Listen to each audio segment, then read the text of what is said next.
Welcome to Below the Line, where we talk about working in Hollywood from the crew perspective. My name is Skid. I was an assistant director in Hollywood for the better part of 8 years, and now I'm not. Today, we're talking about 2019's Avengers Endgame. You've probably heard of it. At Rotten Tomatoes, the tomato meter score is 94%, and the critics' consensus reads, exciting, entertaining, and emotionally impactful, Avengers Endgame does what it takes to deliver a satisfying finale to Marvel's epic Infinity Saga. The movie was well received, and personally, I really enjoyed it. We're continuing our series of episodes focused on the property department, and my guest today is Travis Bobbitt, Assistant Property Manager. Travis, welcome to Below the Line. Thanks for having me, Skid. So, Travis, tell me more about your history with Marvel Studios before Avengers Endgame. So I was introduced to Marvel Studios at the very early stages. I was on a film called Rush Hour 3, and we were actually kind of covering for their prop master who had done the previous Rush Hours. And so we knew that we weren't going to, complete that film. We were just covering for someone. And we got a call for a film called Iron Man, which, funny enough, I wasn't much of a comic book fan growing up, but so I had never heard of it before and had to do a lot of research to learn about it, of course. And now it's been some years, so I know all about all the Marvel comics, and I've done tons of research and worked on a lot of the films. So now I would consider myself an expert on it, but at the time I had no idea what was going on. It was just kind of another film that we were going to be working on, and it turned out to be such an epic start to a huge franchise. Yeah, good point there. That I don't think even they anticipated what was going to do at the time when they had Iron Man. Although maybe we can speak more to that. Let me ask you a question, Travis. When you said we, were you working with your father, Russell Bobbitt, who was the Yes, prop minister at that time as well? exactly. Yeah, I've worked with my dad. I think I started over 19 years ago in the early 2000s. I come from a long background of filmmakers. We started, and I was born and raised in Hollywood, pretty much. I mean, Tarzana, California, Uh-huh. which is just in the valley there. So, kind of old Hollywood family, if you will. So, uncles, father, cousins. We have the gamut. We have probably every position to make a film of our own in our family. So, yeah, I was working with my father at the time, and he got the call from Kevin Feige and Louis D'Esposito to make Iron Man. And so you guys came on with Iron Man, and I don't imagine you've done every movie since. They must be shooting some movies in parallel that it would be difficult to coordinate between, but you've been consistently doing Marvel movies since then, like one every year. Is that a fair? Yeah, exactly. Sometimes two. My dad has done by far more than I have. I took a little bit of a break to run my own business for a while and things like that. But yeah, they've kept him pretty solidly employed. I think there's been just a few films that we have done or my dad has done that hasn't been Marvel films since. I think I got a call one day. I know this is off topic, but I got a call one day from my dad. It's like, oh, I'm doing another movie. Do you want to come do it? He's like, it's just this small one. It's no big deal, low budget, kind of in between the big Marvel films thing. I'm like, oh yeah, I'm busy right now, but what's it called? And he's like, it's The Hangover, which I think that year was like it was like the best movie of the year, or highest grossing. I mean, it didn't win any. I don't think it won any awards, but I think it was like one of the higher grossing movies of the year. I'm like, that's your little in between film. It was pretty funny, but yeah. And so like I think recently also in between Marvel films, we just did Bad Boys 3. So we do some stuff in Yeah. between or around, but usually, yeah, we do one or two films a year with Marvel. But so tell me how this led up to Avengers Endgame. And as I understand it, you shot Infinity War and Endgame at the same time. We did. So it's rare in this industry, but this was a time that I think I had job security for over 2 years, where I knew I was going to be going to work every single day for, I think it was about 2.5 years. We touched 2016, 2017, and 2018. I think the visual effects department might have touched a few more years also. But for our department, we were spanned over 3 years, but it was a 2.5 year span of work. What's interesting is a cool little anecdote. I don't know, maybe you know or not, but there were things like that Kevin Feige would do on Iron Man that nobody had any idea what we were doing or why we were doing it, but it was in the plan. Like Endgame was in the plan during Iron Man 1, however many 10, 12 years prior. It's actually crazy. Like there's a map of Wakanda in the set on Iron Man 1. And nobody Wow. knew what Wakanda was. Nobody knew there was ever going to be a film called Black Panther or anything like that. And I believe in Thor 1 also, we made the Infinity Gauntlet on Thor 1. And I say we, I think it was my department because I didn't work on Thor 1, but it was in like, it's like, they call them Easter eggs, like Disney little Easter eggs, right? And so there's been these Endgame Easter eggs all the way from Iron Man 1, from Thor 1. The Infinity Gauntlet was there, and literally nobody knew what it was whatsoever, why they were making it, why it was sitting there, or what it was going to be. But Kevin and the guys at Marvel Studios, they had a plan. This was all a big, long, amazing, awesome plan. And so you got to see a lot of it come together. So even those early, as you said, the early Easter eggs in Iron Man finally come to fruition with these films. Travis, clarify for me on the timeline. How long did you guys have to prep these films? And then how long were you guys actually filming? So for something this scale, we needed a longer period of time to prep, obviously doing two epic films all at once. So I think we prepped for roughly 6 months before filming. And then we filmed a lot of, I don't know what you might call block shooting. So we were, filming Infinity War and Endgame both at the same time. And so any locations or any sets that overlapped Avengers compound or some stuff in Scotland or whatever, we would actually shoot both at the same time. And we filmed for about a year. And then there was a little bit of a break. And then we came back for what was called, I guess, additional photography, which would normally be considered reshoots, but in this case, it was longer than the entire film schedule of Bad Boys 3 was the additional photography. And Uh-huh. so it's more like the schedule of an entire normal sized feature film was just the additional photography part. And then we wrapped for a considerable amount of time because all the assets that we manufacture or that we've pulled from our warehouses or Marvel's assets have to be organized very specifically and then go back into kind of their asset vault, if you will. I want to talk more about that, but let me ask you first. So what size team did you have on these movies?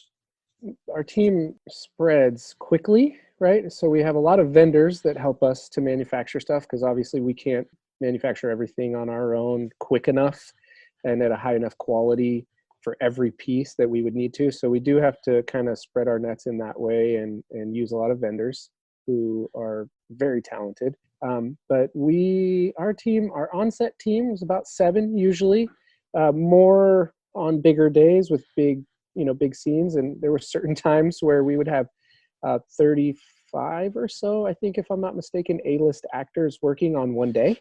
Wow. And so you could imagine our kit of director's chairs was larger than you would ever imagine. And so that takes like a person all day to manage the chairs for 35 A-list actors. You know what I mean? So, and obviously everyone's team was big. So there was a large number of producers and they all need director's chairs. And there was 2 directors, so they need director's chairs. So our team was big. It was big, but I think we would run with about 7 people. And I don't want to pat ourselves on the back, but it's 7 of the best prop people in the entire industry it took to do this. My father was the prop master. Jim Stubblefield is the second, who also is a prop master. And then you have me as the third. I don't do it much just because we have such a strong team, but I guess you would also consider me a prop master by definition. So your top 3 guys are all prop masters, which usually wouldn't fall within a budgetary sense, if that kind of lays out how strong the team was. And so our 4th guy is Fred the Fixer. And I don't think we would be able to survive without him, to be quite honest, because you can imagine with all these different props and even the Infinity Gauntlet at times would fall apart just as overuse, really. Hmm. This guy can fix anything. He has a giant toolkit that we push around, hundreds and hundreds of pounds, and he has some of the most intricate tools. He's a jeweler all the way up to a metalsmith, and he could like weld things. He can do electronics. He can do anything, and so he's a real big support. And then there was also some other kind of smaller supporting team that handles things like bringing some of our props to get scanned for the visual effects department, managing the director's chairs, like I was saying, or anything else. Like with 35 actors, sometimes an actor or two would walk off with a prop and go back to base camp. We have, actors that we call runners, right? As soon as they say cut, they run. We had people that would go back to base camp and track down our stuff so that we were ready for the next shot, and things like that as well. So, but yeah, at the top we have 3 prop masters, if you will, and then Fred the Fixer. And those are our top 4, and then we had a big supporting team as well. Yeah, I can imagine. Now, as folks who have been listening to this series are aware, it's not just the Infinity Gauntlet that falls under props, but even the small things like rings or glasses or all these other sort of accoutrements that people have, people don't think about. But yeah, they can leave set and then they don't have it the next scene Yes. they're in. Yeah. The way I explain it to the layperson is, if you can think of anything that would be touched in a movie, that's my department. And so your eyes or your brain might like not be able to wrap around that, but it does get really detailed. Wedding rings, like, so say an actor comes to set with their own wedding ring on and they're not supposed to be married, then I'm responsible for their personal wedding ring, things Yeah. like that. But sunglasses, watches, cell phones, computers, weapons, guns, or fictitious weapons like the Captain America shield or Thor's hammer or Stormbreaker. And then also Groot and Rocket, Oh, or the maquettes are our responsibility. So we do reference passes and lighting reference passes with the visual effects department, and so we manage mostly more when it was Baby Groot.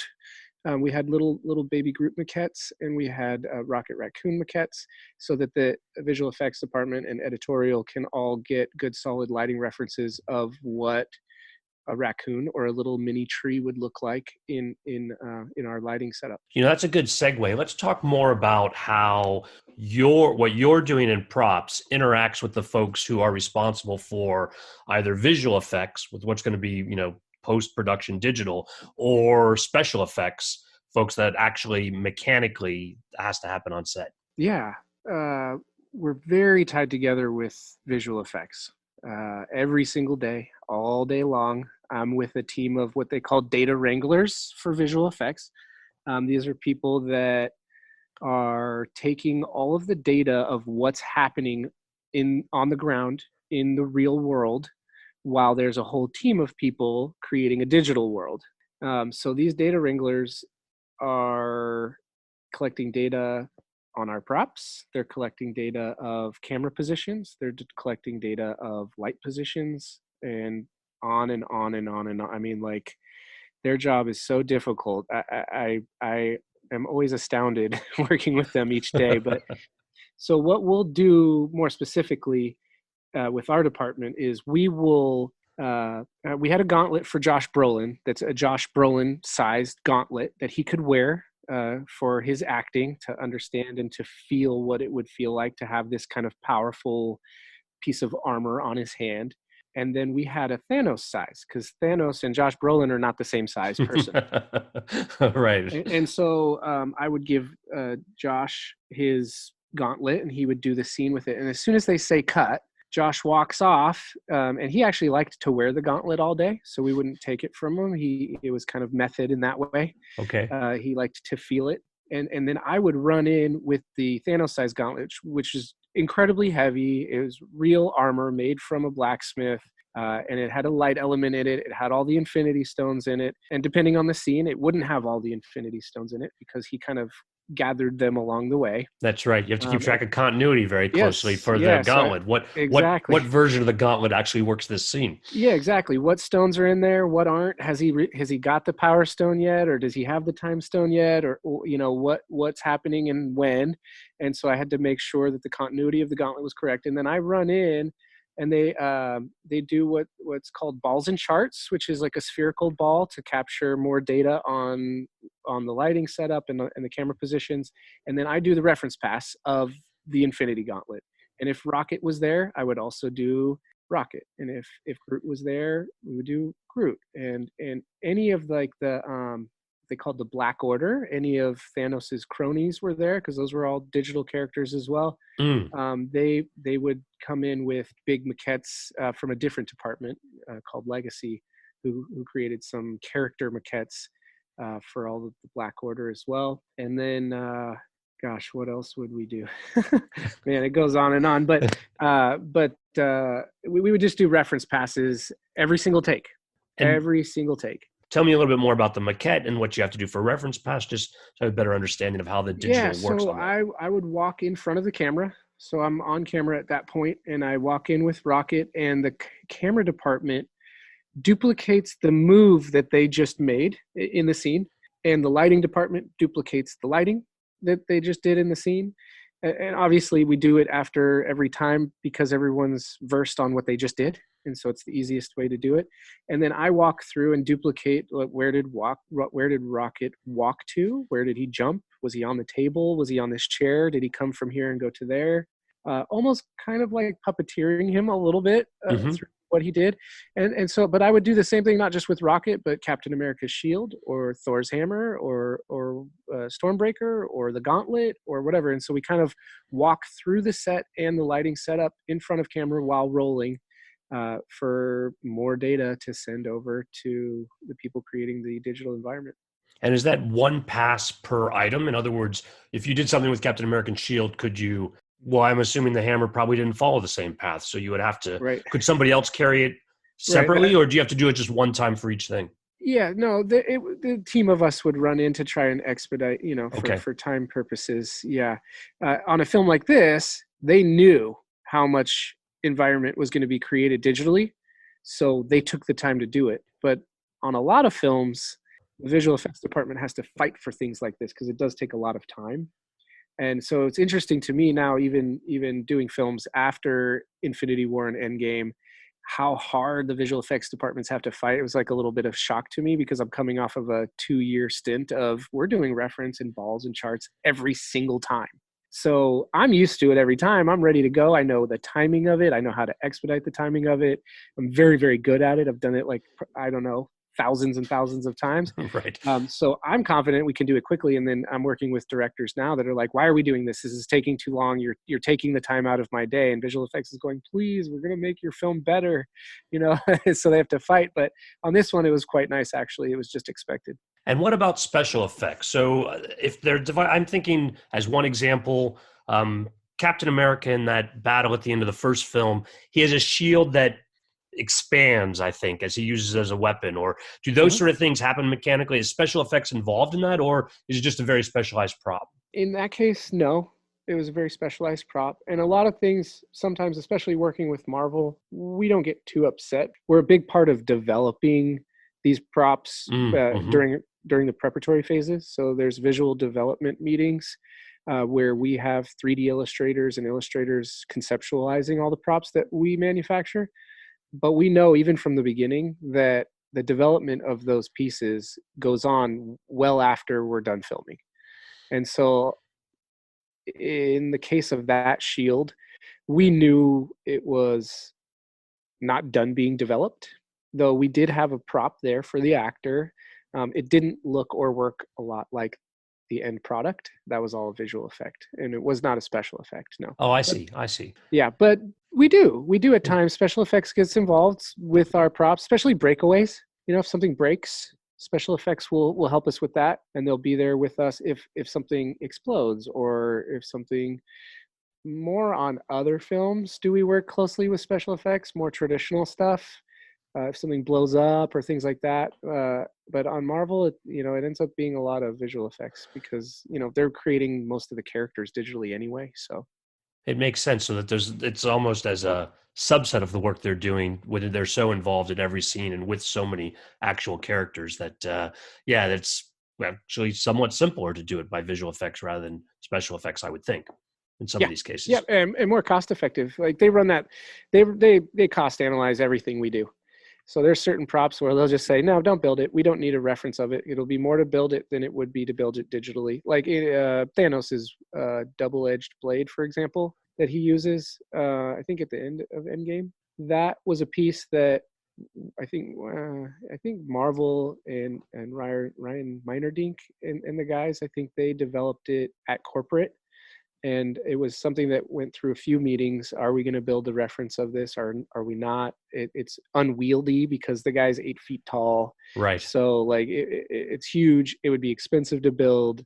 And I think they went ahead and said, no, you're not going to build a practical one of that. You don't need to. We'll just build it digitally. So that's just one quick little story that kind of explains everything's run through a cost analysis. Is this going to save us money to have this every day and be able to do a reference of it, or is it going to be easier just to build it digitally? Well, when you reference like a Josh Brolin sized Infinity Glove, was Right. there a Josh Brolin sized axe or weapon that he was holding for those scenes, or how does he make that transition if Yeah, he's so not an actual prop? this is a whole nother different part of our job. It's gonna be mind expanding. So there's a whole motion capture portion of it, and so I don't know. I mean, I guess if you don't know what motion capture is, it's like it would be. You may have seen these guys wearing like old little pajamas with like little blinky lights and tracking markers all over them. So every digital character, it has a motion capture suit on, and all around the set is towers that are capturing their motion. And so we do have motion capture, what we call mocap props, that are the same scale and size to the human that they can use and hold. And there's motion capture tracking markers on them, but they're not a fully developed prop at all. So usually they're made out of like what you would think of like a yoga block foam, or just like a block of foam that are cut out into the shape of, and or like, like Thanos's blade was cut 1.5 inch foam Mm-hmm. into the shape of it, and an aluminum armature with some tennis racket grip around it, Uh-huh. that he could use while doing his fights or whatever. Well, taking a step back from the actual props, and we're gonna nerd out on that in just a minute. But as far as keeping track of all of it, what sort of special systems, or just it just seems like at a scale of prop that I'm not going to say unprecedented. You've been doing it a long time, but it's enormous to keep track of all of this. Yeah, it's my responsibility to have it in my brain. It's funny, but it's not. It's kind of old school. There Hmm. are new softwares and things that exist that I think some of the younger generations try to use. But for us, we've been doing it so long. There's a system, there's a system that we use, and we use it all the time, of tracking. So it goes by character, and then there's big set boxes that we create that have certain character stuff in it, and then there's multiple 50-foot trucks full of stuff just in case a director says, hey, I need a number 2 pencil or an umbrella, or just random stuff that comes up. And as a young kid, even as young as 5 or 6 or 7 years old, Hmm. my dad would bring me to set and throw me on the truck and say, unpack every box and repack it, organize every box. And so, I don't know, 32 years later, I've unpacked and repacked every single box on every single truck. And a big part of our prep will be my bosses saying, hey, Travis, pack all the set carts, pack every box for every hero character, and every hero bag, every small bag with rings and watches and cell phones, and pack it all up and touch every single piece of it. And so through my entire life, I've literally put hands on every single prop. And therefore, when a boss, or when I call for a prop from one of our team and say, hey, I need Brolin's gauntlet, and say it's a new guy who's helping us for the day, Hmm. I can say it's in this cart on the left-hand side, in this box, inside of this Pelican case, and grab the leather glove that goes inside so it doesn't hurt his hand. Wow. And so it's funny, but not funny, and kind of crazy, but I have the inventory inside of my head. Now, once we've wrapped, we do have an organized inventory process that involves, like, PowerPoint, and we box everything up, and we take photographs, and we inventory everything, and then we send it off to Marvel's asset warehouse, and Hmm. they have like a barcoding system, I think, also with that. Like, if I have to recall a prop and say we've moved on to another film, but Thor's in it, and I say, okay, we need the Thor 2 Mjolnir. I know that we have 17 of those, and I don't need to go into the scanning system And sometimes they'll say, no, you don't have it right. Our inventory says we only have 15. And I say, no, there's 17. Open the box. So it's all funny enough. It's all in my head. Well, with all of that in your head, is there still room for regular props? Not obviously in the sense of execution on set, but do they have you or other folks focused on just the specialty items? And then do you have another team dealing with, like you said, like weapons or the sort of just the things that become more normal, if you will? Or does that all just sort of work into the same process for you? Um, it's broken down slightly differently. It's less small props, big props, or specialty props, and it's more character based. Okay. So I'll run the set with the hero characters. So I'll be there with Cap and with Thor and with Thanos. And then, the background or the supporting cast will be handled by another person. And so the load is more split up that way rather than, specialty props and what you would call traditional or, regular hand props. Got it. It's character. It's broken down by character. So I'll have a specific set of characters, like my boss or my dad uh, has a really strong relationship with Robert Downey since Iron Man 1. They've become kind of buds. That's Hmm. his character. Okay. Nobody really messes with his character. You know what I mean? Yeah. Unless he's super busy and he's not there, and then I'll fall in with Robert because I was there on Iron Man 1 also. So the relationship is there, but it's more down to whose characters are whose. Got it. Let's talk about some of these specific props. You mentioned the Infinity Gauntlet. There are a couple of versions of this. Uh-huh. Tell me more about all of the Infinity Gauntlet work. As it carries through the movie, we get several different versions of it. I know there's a Hulk version later on. Oh, by the way, we should probably say there will be spoilers. If someone happens to be listening to this and hasn't actually seen the movies, you should go watch them as well. Yeah, no doubt. But let's talk more about the gauntlet itself, about what was involved.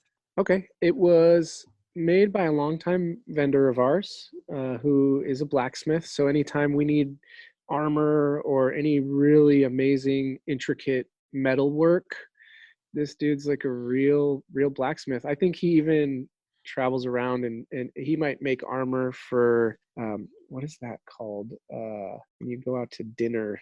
Oh, Gosh, medieval when yeah, they're medieval times, medieval times, right? like he makes the armor for them, Okay.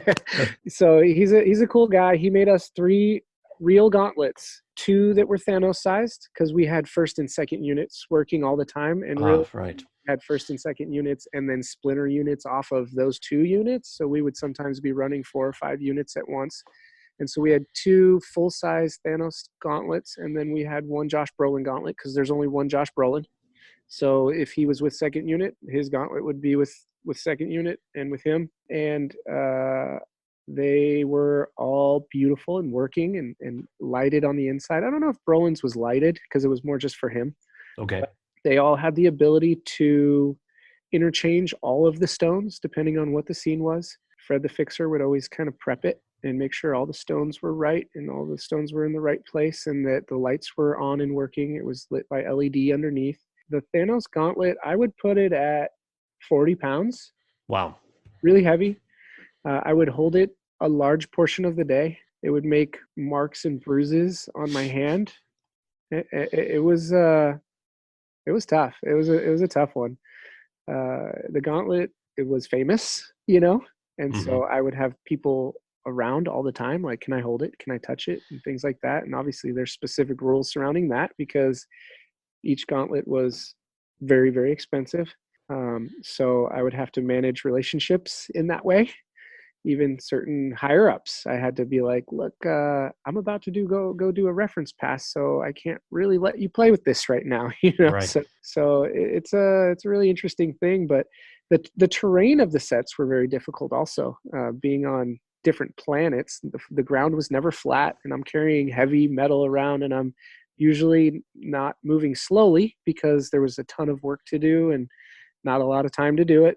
Even though we were there for years, there was still, there was still a schedule and we still had to stick to it. Right. I was usually moving pretty quickly over rough terrain with really heavy stuff, especially the gauntlet. Well, since you've described tracking props by character, maybe we'll try talking about their props by character as well. Okay. Maybe some of, let's start with Iron Man. As you said, you've had a relationship with him from the beginning. Right. What's unique or special about his props? Interestingly enough, I don't know how this happened. We don't make Iron Man's suit. That's legacy, as we Okay. talked about before. However, the arc reactor, which we call the RT, repulsor technology, Hmm. that goes in his chest, we did develop that. And that is our prop and has been ever since the first one, all the way up through Infinity War and Endgame. The arc reactor on his chest is us. So that's the most exciting one. I think I have a little bit more to talk about with Iron Man and Tony Stark, but that's the big one. Like that's the one that everybody knows. And we were the first ones to kind of start working with early on LEDs before LEDs were really a big thing. We were Hmm. like, oh, there's these new lights that are small and they don't get hot, and we could put it on his chest. And that was also before a lot of the very small remote control technologies were even out. And so we kind of created the first kind of cool prop with LEDs and remote controls, because battery life was a big issue in the early stages on Iron Man 1. There were big batteries and they didn't last very long. And now it's all one tiny little remote and one tiny little RT that has a negative of Robert's chest. So we glue it on every day with the makeup team, since we now leave the plate that glues onto his chest all day, because he used to have to tear it off after every take so we can Hmm. put new batteries in and things like that. Now we have a plate that just mounts into his chest, and then the rest is the electronics and the lights and the batteries, if ever we have to change anything, just magnets on to the plate so we can take it on and off of them with a little key that says RT on it. And we can take that on and off them throughout the day, so it doesn't bother him. It's not heavy, and then it's not tearing up his skin all day by taking the glue on and off and things like that. But that's our favorite one is the RT, because we kind of developed that in the early stages, and it stayed ours throughout the time. And the design has changed over the movies, right, into the end. But you've taken the opportunity to, sounds like, improve the technology and the process for getting it in and out of the scenes. Absolutely, lots of R&D, and yeah, a lot of the design of it comes from 2 or 3 different areas. Comes from Marvel corporate, because it has to line up with what they call the fanboys, and it has to line up with the comics, and so that's a part of the design. And then Robert actually has a big say in the design, Robert Downey, Hmm. and then our team, along with like those visual development meetings with corporate. So my boss will go and meet with Robert at his house at times, or at our office, at our production office, and say, here's the new design. What do you think? And he'll tweak it a little bit. And a lot of times it has to do with shapes and good luck and feelings and vibes that he has. He's a Right. pretty cool dude. He's got some interesting, I don't know how to say it, but anyway, he's a cool guy. He has a lot of input, and I don't know, you might call it maybe even superstition. He's like, I Okay. want, these to be prisms or triangles now, because triangles are good luck or something like that. So it's not as crazy as superstition, but he's got cool vibes, and he always wants input, and he's a really cool guy. So I think over the years, corporate allows him that input into his props and stuff. That makes sense. Now, speaking of Iron Man, there's several scenes in the movie where he's holding a helmet, or like I know in the beginning, when he's in the beginning of the first movie, he's using it to leave his messages. There are other times where I think he's holding it as well. Specialized props just for those scenes of the helmet, or just there's some sort of reference on that? How does that work for Iron Man? So the like I said, the suit is made by Legacy, and that includes the helmet. So Okay. that's theirs. Okay. Yep, that's theirs, And and it's real, and it's there, and they make it. It's beautiful. It's absolutely amazing. The paint jobs on them, the materials used, they're really top notch. And so they then will keep track of whatever the helmet's supposed to look like for that scene. They will, in parallel with you, do the sort of design or development around that to have it ready for when it's Right, needed. right. Got it. And even the suit parts that they make or that he wears that have the RT in it have to be in parallel with what we make as well. So we make the one that goes on his body, Okay. like when it's under his shirt or sticking out of his shirt, and they make the one that's in the suit. And so there's a lot of coordination there as well. What other props around Robert Downey Jr., the Iron Man character, strike you as Well, I memorable? mean, he's a billionaire, right? Uh-huh. So all of his sunglasses, all of his watches, everything is so cool. And I have, like, at any given time, I have this white banker's box that says Tony Stark on it, and it holds his glasses and his watches and all, and like every different outfit has a different watch and a different set of sunglasses, and none of them are low end. Okay. And so I at times have this little white banker's box that says Tony Stark on it, that's locked into a lockbox on the set that obviously is under lock and key at all times.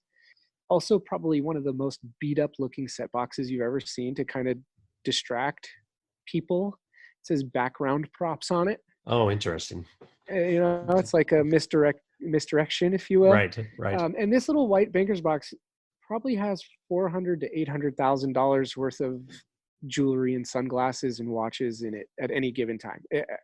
Because we have doubles of things, and companies love when he wears their watch, or they love when he wears their sunglasses. So these are all promotional items that are sometimes hand flown from Switzerland by the marketing director of a company Wow. or whatever, and we'll go and do lunch with them, and we have to sit down, and they are all wearing watches that range from 50 to $3 million each, and they Uber over to our office, with $3 million of watches on their wrist and two watches worth 300 grand in their pocket, and they deliver them to us, and I have a whole box full of stuff like that. Oh, It's wow. crazy.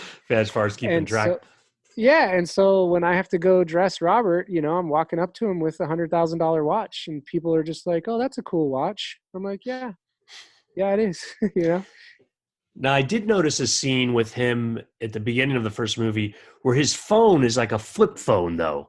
And it struck me Yes. as a little, I don't wonder if it's an intentional disconnect with the technology of his suit that he's using this flip phone, but maybe you have thoughts about that as well. So that's a really specific callback to the movie Civil War. It was a burner phone that Steve Rogers gave him in case he ever needed to contact him. So it was a very specific phone that was in continuity from Civil War. Good memory on that, but of course that's why it's in your head, Travis. I only Yeah. watched the two movies before we sat down. I forgot that I would have to go back to watch them all to really be prepared for this one. So yeah, Yeah, yeah. good point on that one. Well, Everything in the MCU is connected. Everything in Marvel's universe is connected. It's really, really cool. let's follow that thread then into another character. Let's talk about Captain America's props. So Steve Rogers, I think by far the most famous prop potentially of all times. I hate to throw that out there, but it very well may be. I mean, I see the T-shirt every day. Mhm. Captain America's shield, and it has been through many different iterations, different colors, different sizes. It's another thing where throughout the years we've been able to research and develop and create better and better looking shields. Everything we do with the shield is very specific. We never throw it. It never touches the ground. It only goes from a prop person into one other person's hand. Nobody else ever hands it off to another person. It is a character of its own, really. It Wow. really, Yeah. really is. Infancy, it weighed 15.8 pounds, which you would think, oh, that's not too heavy. But the poor actors that have to hold that all day for 15 hours, it gets heavy fast. It really does. And our newest shield that was for Infinity, oh well, that wasn't for Infinity War, but it was for Endgame, was 7.4 pounds. So we were able over time to cut the weight in half. We have real metal ones, we have rubbers, we have fiberglass, all for different uses. Hmm. We have backpack shields, we have stunt handled shields, and we have the full hero metal shield as well. There are hundreds of Captain America shields because a Captain America shield's life expectancy is 3 scenes, Oh, wow. Okay. because it will get scratched or damaged beyond repair. And then we might reuse that damaged shield because of continuity. But also, it's a magic shield. So after a battle, you'll notice it's brand new and clean again. But there's times where, like when Black Panther scratched it in Civil War and things like that. So there's different iterations of the shield. And so there's hundreds and hundreds of them in inventory at Marvel. And sometimes they auction them off for charity and things like that. But yeah, when we have Cap in a movie, we have to call the warehouse and say, send us all the shields. And in the case of Endgame, there was some time travel. Spoiler alert.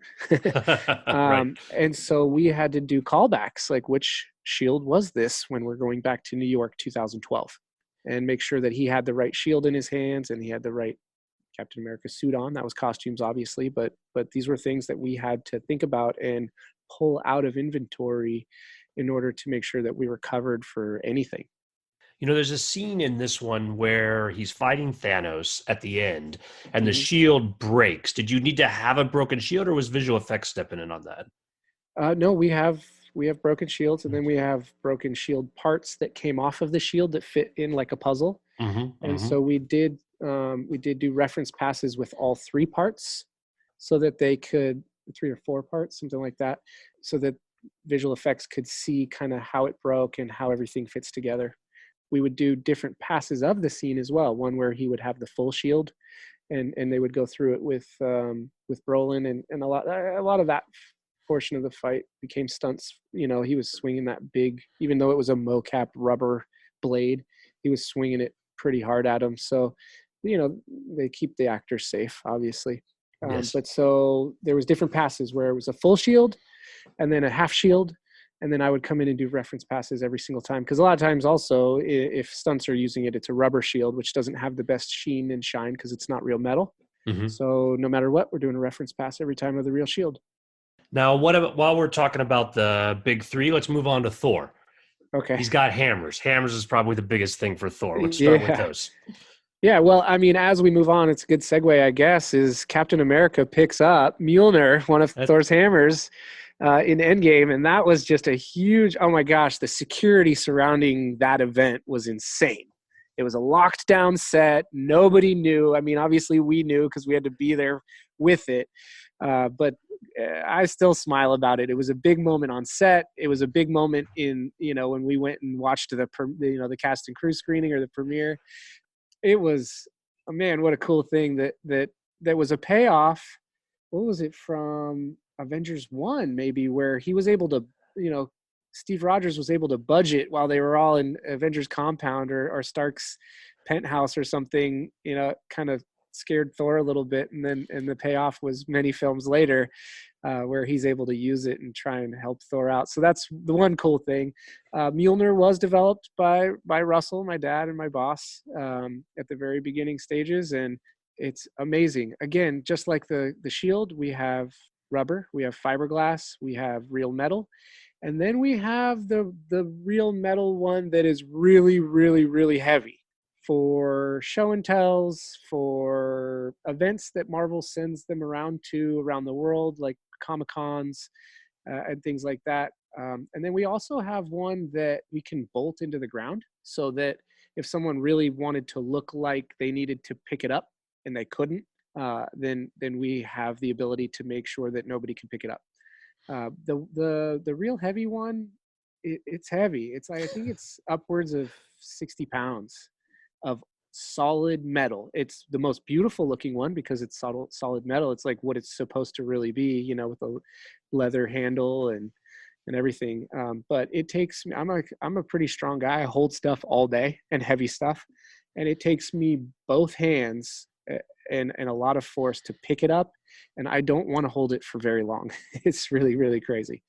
And then you have Stormbreaker, which is Thor's new weapon that was created by Eitri the dwarf, who's 14 feet tall, played by Peter Dinklage. Amazing dude, amazing actor, really cool guy. That was another very difficult visual effect day, because you have someone who in real life is not 14 feet tall doing a scene with people who are, average height, and he's actually supposed to be 14 feet tall. So part of what we do is all the oversized characters have eyeline poles or eyeline backpacks that they wear. So Thanos, we created a backpack with a set of LEDs that are 8 foot in the air. Oh, wow. And so we measure, shoulder height to Brolin, and then we throw his backpack on, and we have like poles that stick up, and then there's like little LED eyeballs that the other actors can look at. Same with a lot of the Black Order, a lot of Thanos's cronies. There, I think Col Obsidian, he was 10 feet tall. And so you'd see actors walking around the set with these big backpacks on with eyeline poles. But anyway, sorry, back to Well, Stormbreaker. well, let me add. But so, Travis, are you guys responsible for those backpacks as well? Is that part of Yep, their prop kit, the I backpack to go on? I made them personally. I did the electronics. I ran the wires. They're all adjustable too, because sometimes if an actor's sitting down or if they're standing in a different area, visual effects might come up and say, "Hey, we know you're at 8 foot exactly to his eyeballs, but we want to the top of his head." So they're all adjustable. They're all wired. They everything. Yeah, you can turn them on and off to save batteries. I put them on and take them off the actors every time. And yes, we managed those all throughout the film. There was Z racks, they call them, or wardrobe racks, full of them, Hmm. because we had 2 units, splinter units, and then there was stand-in ones as well, because the stand-ins needed to be that tall. So if you throw a normal size stand-in in when they're setting up a shot, the camera guys are going to frame around the stand-in, and the stand-in's not 8 feet tall. So there was stand-in backpacks which had pictures of the characters on them, which became a security problem sometimes when we were out in public. Hmm.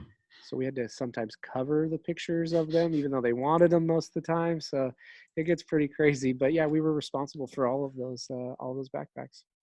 Well, I took you aside. You're going to tell us more about Stormbreaker, which is the Sure, new weapon he Stormbreaker. gets, and it has the handle is wood because it's supposed to be part of Groot, if I remember Right, correctly. right, right. So yeah, the head was made by Eitri, the special blacksmith that uses a sun in outer space to make it, and then Groot comes in and kind of sacrifices himself a little bit to create the handle of it. It is, as a prop, one of the most difficult to handle. I know we talked about some heavy stuff already, like the Infinity Gauntlet and Thor's Mjolnir, but Chris Hemsworth is such a tall guy that the proportion of this weapon is very big. It's actually really big. If sitting on the ground, I think I'm 5'10". If sitting on the ground, it comes up to my collarbones. If it was sitting on the ground, it's very very heavy and very sharp. It sent one of our guys to an orthopedist while doing a reference pass. He tore something in his arm, Wow. and again, we the specialty props were not allowed to put on the ground ever.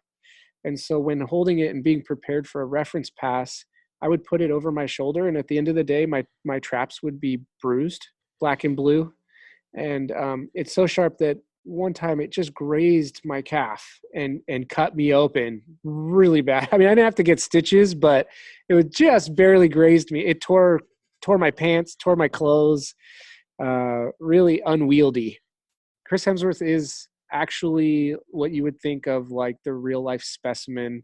He's like the real Thor. I mean, like, I don't want to call him typecast, but the dude's amazing. And Uh-huh. there was one scene where we wanted to use the real one for the best use in the film and the best use of light.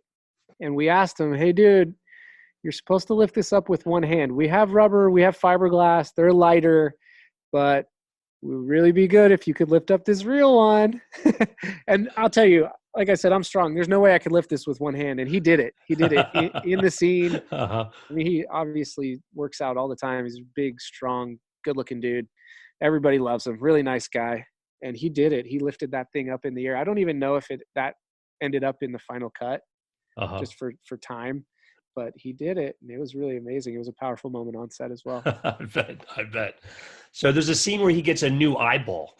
Was the eyeball a prop you guys had to research ahead of time? Is that or just coordinate specifics about it, or do you guys have a box of eyeballs? You just choose the one you want. We do have eyeballs. Yes, we do carry eyeballs. In this case, it was a cybernetic eye, I think they called it, which we had done a little work with before in the Guardians of the Galaxy world Hmm. with Rocket. I think Rocket or Groot or someone stole someone's eye in Guardians 2 or Guardians 1, something like that. It That part I was did remember. I think Rocket had stolen it from someone else, and so exactly. I don't know that it was supposed to be the same eye or not. It might have been, but we played in the cybernetic eye world, and it was mostly a reference pass. And I don't know. We made something that looked cool that had some wires welded onto it or soldered onto it and things like that. So we manufactured it, and it was a reference pass. I don't know how accurate it was in the film to what we had manufactured, but we made mm. a cool reference pass of it. Well, moving from there, let's talk about the Space Guardians. Maybe talk about them as a group. You talked about Baby Groot, particularly, or Rocket, actually themselves having to go through as props. What about the other kind of weapons and things they've had? We've got knives, we've got guns, they've got those special blasters that Right. Star Lord had. Yep. Yep. I think they're some of my favorite characters. I worked with them on Guardians 2. Pratt, great guy. Star Lord, Chris Pratt. He's like a really cool dude, down to earth. Just your average guy on set is really cool, but obviously an amazing actor and a big star these days. His props, the blasters, have something really cool and specific. His holsters for his blasters are very, very custom, and we develop the holsters and we work in coordination with the costumes department to adhere the holsters into his pants. And at times we have to take them off if there's a stunt or anything that would, it might hurt him if he landed on them. We take them off, but it's two little prongs that come out and hold the blasters very specifically. And then if he's doing any running or any action, I have to pin them in. So I spend a lot of time down at Chris Pratt's waist. Like I'm putting his blasters on, pushing the pins in, and I have to and sometimes he has to run, and then he has to draw them, so he has to pull the pins out himself without looking, and then draw his weapons. So I work really closely with him. Gamora, played by Zoe Saldana, really cool girl. She has a beautiful sword that retracts and goes into a holster as well. So there's a few different. We don't have any retractable swords. That's a visual effect part of it, but we have short swords that are in her holster that sometimes she uses and holds, and then we have long swords when it's fully extended. Beautiful piece of metal, really is. But just like everything else, we have metal ones, rubber, fiberglass, for all the different uses. What else? Oh, Drax's knives. Those are beautiful pieces as well. There's a quick story. It's funny. Dave Bautista plays Drax, former wrestler, really big dude, really big, really buff, very intimidating guy, big teddy bear of a person, really nice. Maybe one of the nicest people I've ever met, really. I mean, he's like super sweet guy, but you look at him, super intimidating. Early on, I put his knives in his boot holsters. So there's like these little sheaths in his boots that are built in. Again, another coordination with the costumes department. And he told me a little story early on. I think he was giving me a compliment because I was always quick. I was there with them and they were in the place the way they needed to be. But he told me this story. They made Guardians 1 in London. And whoever the props assistant was there more than once missed the sheath in the boot Oh and no. stabbed him Oh in my the goodness. leg with these beautiful, like very sharp, very big knives. And I was like, I didn't know if he was trying to threaten me or something, or because I was early on in the film, but it was a funny story. I'm like, well, I'm glad I haven't stabbed you. And I promise not to, I'll be diligent in not stabbing you. But it turns out he's a good buddy and a good guy all through and through. And I managed to never stab him in the leg through Guardians 2 and all of Endgame and Infinity War. I think I made it out okay. Well, coming back. Who else? Oh, Okay, go sorry. You ahead. got more to say on those guys? Yeah, that's. I mean, Well, it's. I mean, Rocket and Groot, we talked about a little bit. There's a gentleman, Sean Gunn, who plays a few different characters. He plays Kraglin in Guardians, and he played Kraglin in Endgame as well. He was part of the Ravagers that came in at the end. He is also actually acts as the on-set Rocket, and guy has the most open hips of anyone in the entire world. He actually like walks in a squat at Rocket's height for eyeline and reads all his lines on set. And then Bradley Cooper obviously is the voice of Rocket. And so that's ADR after the film or for a few days or whatever, just like Vin Diesel is Groot. They're not there all day, all the time, doing the voices on set. There's other actors that kind of do that or just kind of read the lines for the other actors. But Sean is really cool guy. He's the brother of James Gunn, who's the director of the Guardians of the Galaxy. And man, is he impressive. He'll run alongside people in a squat. He'll Hmm. climb onto a table or a bench or like he's like a real life raccoon. It's pretty crazy.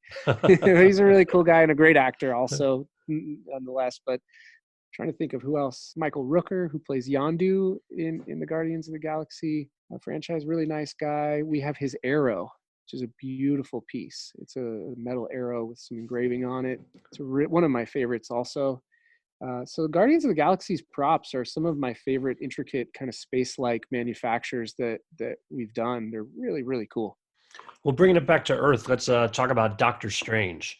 He's Aha, got a number of significant props that go through changes in the movie, and I also see a lot of visual effects with these as well. right.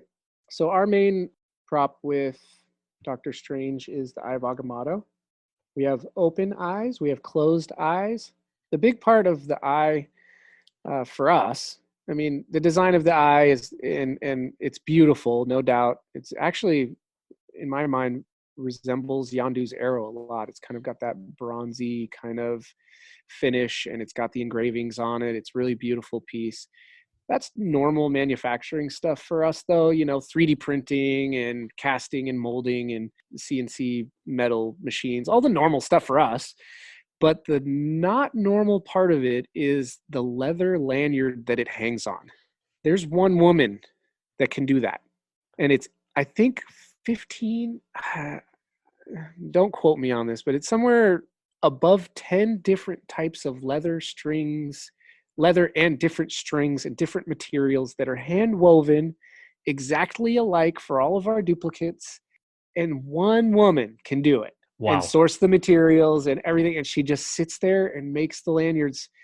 And I think for Endgame Infinity War, she just sat there for like 3 weeks making lanyards 12 hours a day, and they're beautiful. Gosh, the detail on them are insane, and it's all just like custom hand woven leather. It's really, really cool. Some of his other stuff, like the sling rings, are actually part of the costume because they stay on the costume, so the costume department handles that. His Okay. cape, his cape is part of the costume department as well. So the big one for us is the Eye of Agamotto and the time stone that's in it. Now, when he's doing either putting up shields or using a sword, do you have some sort of prop that stands in for that they're going to make the sort of fiery digital thing later, or how does that work? Yes, different passes again. They're called, I think, rune shields is what we called them. I don't know if that's accurate to the storyline, but we call them rune shields, and they're little handled lights that emulate that, but it's really for the interactive light. So it's the light that bounces off of his face or any of the other characters that are standing nearby. Hmm. It's to light their face with what will be the effect that comes in at the end, and usually that's a pass without them with the actors and a pass with them with the actors. Moving on from there, let's talk about Black Widow. Oh, she's got tons of stuff, tons and tons of stuff. So she has Glock 43s and Glock 26s as her guns. Those are real weapons most of the time, unless they're holstered. We use like a rubber or a hard plastic. And so yes, we do all the gunfire for the films as well. And the reason she uses those particular Glocks is she's a smaller girl, and those are smaller Glocks, and she handles them well. Boy, can she fire a weapon! Hmm. She's very well trained, very impressive. She can reload a mag like no other. She's a great, great girl. I don't know if I can call her. I don't know if she'd call me a friend, but I would call her a friend. Definitely a good work friend. She's a really nice lady, really good actress. Her batons are something that we've always worked with. She's a really cool girl. Her batons are very special and specific.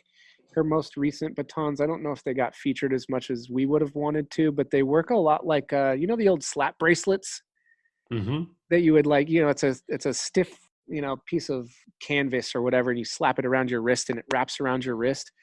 We had actual practical metal batons that if you hit it on a pole or somebody's arm, it would wrap around them, and then she could yank or pull or push or do whatever with them, and we made those practically. It's an insane. I loved playing with that. Now, Wow. if you tried to do it, it hurt really bad because it was made out of metal, Okay. but it worked. You could actually do it. And those are really, really cool. I don't know if we ever, they got featured in that way. Something that maybe nobody ever thinks about and was new to me when we were doing this is I think the cast list was somewhere upwards of 150 cast members or something. And you're Wow. talking about 5 something hours of content. And so if you broke down every character's screen time over the 5 hours with 100 and something actors, the directors had like under 2 minutes per character to to establish a character. I mean, it was really insane. They had a hard time, and that's maybe why the films were so long. Is it was such a huge cast that they assembled that they didn't have enough time in the film to feature every cool thing that we made or to feature every cool actor that was cast and hired and was there. So sadly, a lot of the cool stuff we did just got cut out just because it would otherwise be a 10-hour movie, you know. And I think that might be one of them. We did some cool stuff with her batons, but you can't feature everything. What other actors had cool stuff that you think may have not been featured prominently in the movie?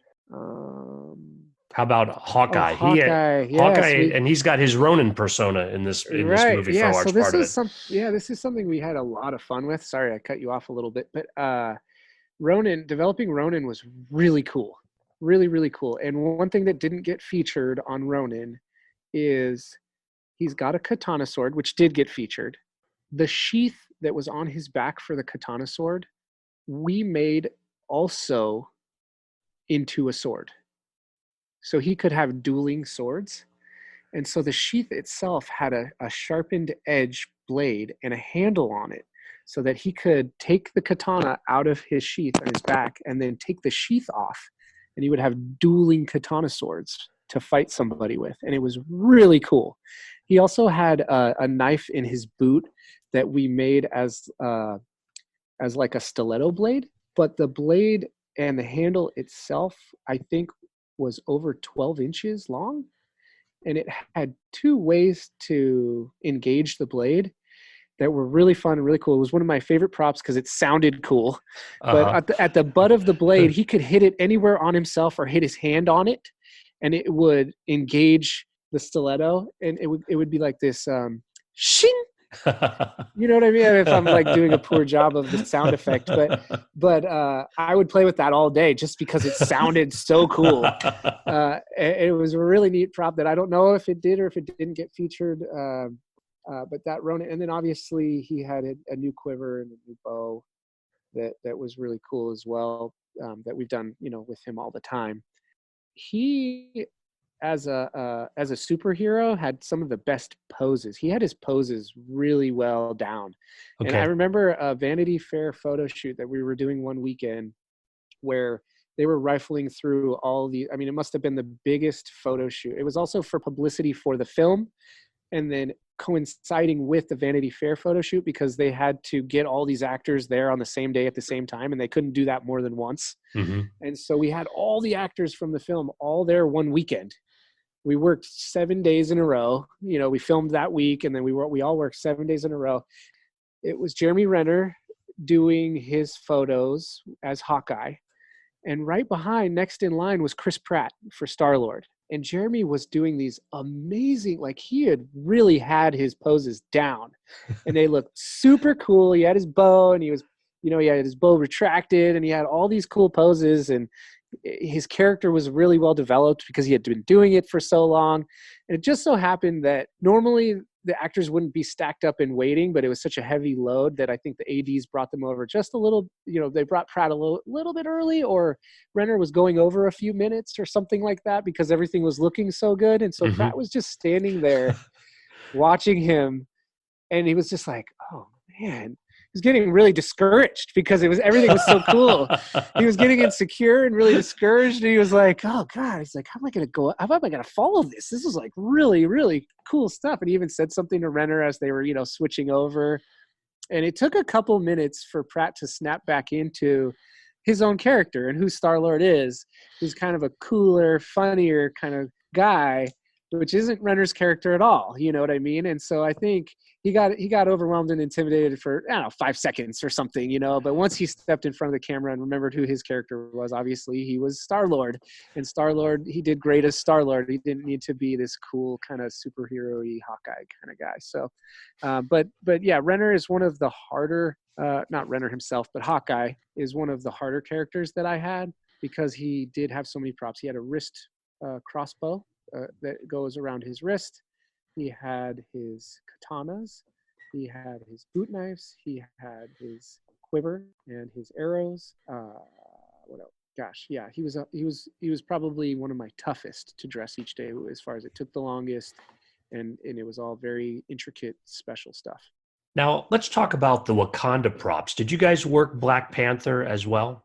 Uh, Was that on your list of Marvel movies? Black Panther was filming at the same time Okay. as Infinity War and Oh, Endgame. So fascinating. Okay, okay. yeah, so we weren't able to work on it, but we were obviously a big part of developing all the props because it was all happening at the same time. Got it. Yeah, tell me more Uh, about that. the real insanity of that is when Chadwick Boseman, T'Challa, works at Black Panther on the same day that he works on Endgame. Where are his props and where do they go and how do they get there and how many duplicates do we have? And then let's take it another step. He works on Black Panther that day, and then he works on Endgame that day, and then he works on Endgame second unit that day. Wow. I It can't imagine keeping was track. I mean, well, and obviously you do. That's the yeah, job, oh but my gosh, it's it's our what a job, challenge. but there's no doubt in my mind that Marvel Studios knew that they had assembled the best crew and the best cast to create the best possible movie that they could. And boy, did they challenge us in every way, because the same thing was going on with Thor Ragnarok. So there's a lot of reshoots and things going on from Thor Ragnarok that crossed over schedules with Infinity War and Endgame. Oh, wow. So the management of the props between three films was absolutely insane. And then there's one next level thing that I would like to touch on is security. Please. They never gave us a script, ever gave us a script. This is the first time ever that I've never got a script to know what we're shooting or what we're doing or what we're developing or anything. And I think my boss had a lock and key redacted version of the Okay. script, which Wow. redacted is, mostly it's blacked out, anything that they don't want you to know. Uh-huh. And it didn't have all the pages on it either. And only the department head had one of those, a redacted 118 page script that I think eventually went to 130 something pages, Uh-huh. and we only had up to 118. And so one day we saw on the schedule, okay, we're going to be filming scene whatever 123. And we're like, oh well, my script only goes up to scene 105. So, well, I hope there's no props in it. Let's call production. Hey, so I see we're filming at this location and we're filming this scene. So, uh, can we have some pages to see what's going on there? Oh, we're not doing that. We're not giving out pages for that. Oh, okay. Well, should we bring any props? I mean, Like, how else would you oh, know? like like do the actors hold anything, or they doing anything? Does someone make a phone call, or they're like, oh yeah, yeah, huh? All right, well we'll have someone call you. And so it was just more of a personal phone call to say what we needed, and we didn't even know what was happening in the scene. I think also all the actors only got the pages that they were in, and not the whole script. And so it was literally, this was what was said to us always, was just be ready for anything. And the expectation was there. The expectation was there. And the crew that they hired, not just the prop crew, but everybody, visual effects department, the camera department, um, the production design and the set design, the ADs, we were all literally just ready for anything. And now that's a very expensive way to operate. Also true. But they put together the right budget to do it because they knew what they wanted to do, and they spent the money on it. And I think the product portrays that. It was a really amazing experience. Everybody was like family. Nobody was cranky. I know a lot of times on film sets you run into cranky people that step on each other's toes. And in the long run, I think we all knew we had to spend 2 or almost 3 years together. So nobody, was mean to each other at the beginning, and Right. therefore like through the end we were all like family. I mean, it was one of the best, I would say the best film experience I've ever had. It was just the best group of people doing the hardest thing possible, and in not ever having a script. Literally nobody ever got a call sheet. Wow. No call sheets. They didn't want anyone to know who's working that day. I Really? mean, it Wow. was Not even a insane. call sheet as far as No, there they was a just told you text what time to thread. show up. I mean, there was call sheets, but only department heads and very few would get them. And then there would be text threads to say, "Hey, show up at work tomorrow at 6:30." That's it. No who's working, no advance of what we're doing the next day, no nothing. Show up and be ready for anything. It was really, really cool. It was really cool. Well, there's a ton of characters we haven't even touched on, but that's probably a good transition to talk about the end of the movie and longer term. What do you see for your future with Marvel? I know they're not slowing down by any means. It's actually quite the opposite with Disney Plus coming out. There's a whole new line of what I call kind of hybrids. People are calling it TV, but it's definitely not. It's not TV budget. It's streaming.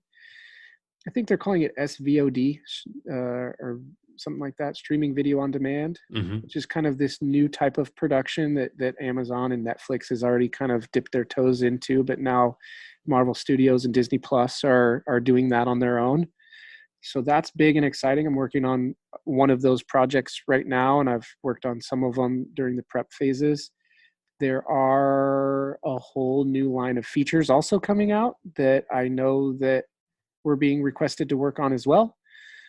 So for me, I'm blessed in this industry to have job security beyond any imaginable amount in the film industry. I don't know if maybe a lot of your listeners know or not, but job security in the film industry is not always the best. You know what I mean? So we're freelance employees. We get hired for one project at a time, and when that project's over, we are unemployed until the next project comes along. And so I can't imagine what would have happened 13 years ago if I would have stayed working on Rush Hour 3 and not transferred over to Iron Man. It would have been a career-changing event had I not come to Iron Man. But I'm very, very blessed and to work for Disney and Marvel Studios for so long, and to have that kind of success and be working with these kind of successful people is just a real honor.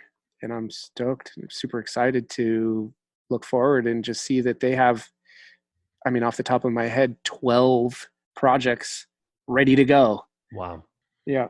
Well, I want to follow up on something you said earlier in that context, Travis, and that is you spoke about the challenges of having Black Panther filming at the same time as Infinity War and Endgame, and then Thor Ragnarok having reshoots as well. As these TV projects or the streaming videos, you say, ramp up, but they're looking for big budget featured support. But some of these are going to be running simultaneously when the movies start underway again as well. So from a prop perspective, talking about coordinating in between sets and managing all of this, what's Marvel's vision for managing this going forward? They are hiring a lot of people. They really are. Mm-hmm. And that's what's happening is everybody who, it's really a cool, paradigm, if that's the word. It's really a cool event that's happening is everybody who has worked with them for a long time is moving up, and there's new types of department heads going on. Like my boss was always a prop master, and now he's prop mastering 3 films, if you will, or kind of like a head of props at Marvel. And so he kind of vets all the prop masters or who's leading what project. And because I've Mm-hmm. worked with him so long, now I'm leading a project. So where I would have been not looking to move up in my department for some time, I was able to much sooner than I might have. And same with producers. There was these younger kind of associate producers who are now moving up into these executive producer positions in the streaming world, and they're getting to move up and grow with the company. And so there's a lot of hiring going on. There's more staff than we've ever had before. My boss is overseeing 3 films right now, or 3 SVODs right now, and then already is starting to talk about and prep some of the next projects coming up that I don't know if they've been announced yet, so I can't really Fair talk enough. And about we them. won't But we they're won't press you on those. yeah, but they're franchises we all know. Mm-hmm. There's continuations of franchises like Black Panther. I know I can say that, and Doctor Strange. And then there's some that are going to continue that are exciting as well that we'll be working on. And it all just comes down to timing of which one I'll be working on. It's which one is starting up when the one I'm on is ending. So Uh-huh. that kind of is the only thing that determines which project I'll be working on. But I've been told that at best, I'm going to have 2 weeks off in between each project for the next few years. well, you enjoy that time off. We'll look for those opportunities, Travis, and hopefully as these projects develop, you'll come back here and tell us about them. It's been a lot of fun talking through this one. Really appreciate you coming on the show. Yeah, thanks for having me. I appreciate it. I look forward to talking again. Listeners, I'd love to hear what you thought of the episode. You can send an email to skid, S-K-I-D, at belowtheline.biz. That's B-I-Z. I also appreciate your feedback via iTunes. Your ratings and comments really do help us reach new listeners. And Facebook, where for your visual entertainment, I post photos and other behind-the-scene materials at Podcast Below the Line. I should note that Avengers is another set where use of personal cameras is forbidden, so not a lot of background photos to share. You can, though, follow the podcast on Twitter and Instagram. It's at Pod Below the Line. Thanks to Curtis Five for our music and John Wan for our logo. The logo is available on t-shirts, mugs, and stickers at redbubble.com. Thanks for listening. We've got one more prop-focused episode in the series. Join us for that next week.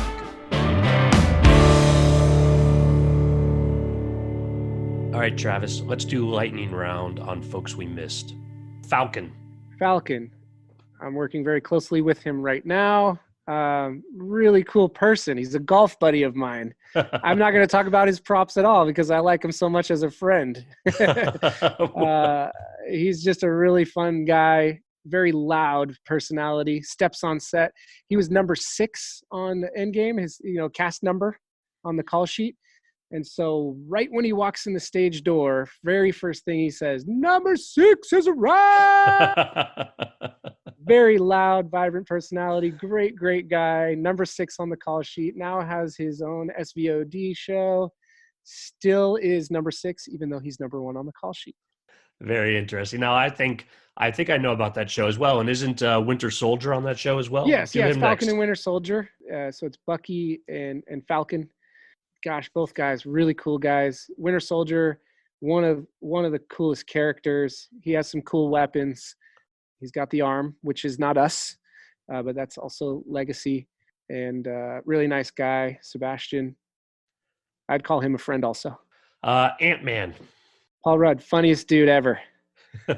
Gosh, is he funny. But we have to do reference passes of I think my favorite part of Ant-Man is we have to do reference passes with an ant-sized Paul Rudd. So we have little mini Paul Rudds that are probably, the size of your fingertip. And so there's little size references and special cameras that we use when he is an ant, and special lenses and things. And so we put his little teeny ant self in the scenes sometimes.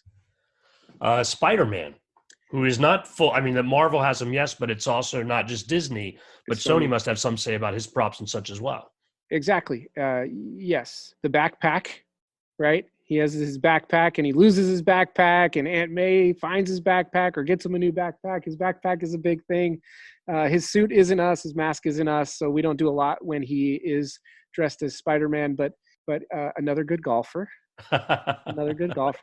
Sweet guy.